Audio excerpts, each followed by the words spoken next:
Umikot ang mga malalaking artista sa sinehan sa first day ng Metro Manila Film Festival 2023. Dito sila nag-celebrate ng Kapaskuhan. Pinagkaguluhan.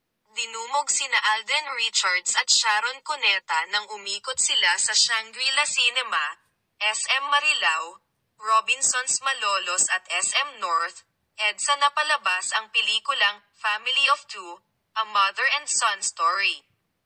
May video kaming napanood na nasa bilihan ng tiket si Alden Richards. Nagulat din ang mga manonood nang pumasok sila sa isang sinehan bagong mag-start ang movie.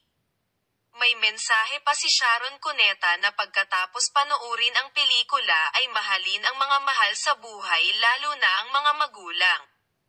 Umikot naman si Piolo Pascual at ang ibang cast para sa mga sinehang palabas ang Malari.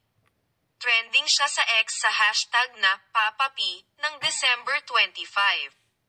Pinuntahan niya ang SM MOA, SM Manila, SM North EDSA, SM Magamol at SM Aura. Ginampanan ni Papa P si Padre Juan Severino Malyari, ang paring serial killer sa Pampanga na hinatulan ng kamatayan dahil sa ginawa niyang pagpatay sa mahigit na 50 katao.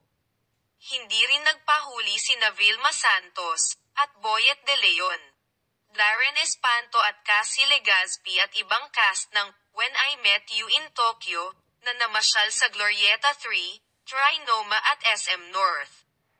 Punong-puno ang mga sinehan at dinumog din. Masigla ang MMFF 2023 at kabugan kung aling pelikula talaga ang mangunguna sa takilya.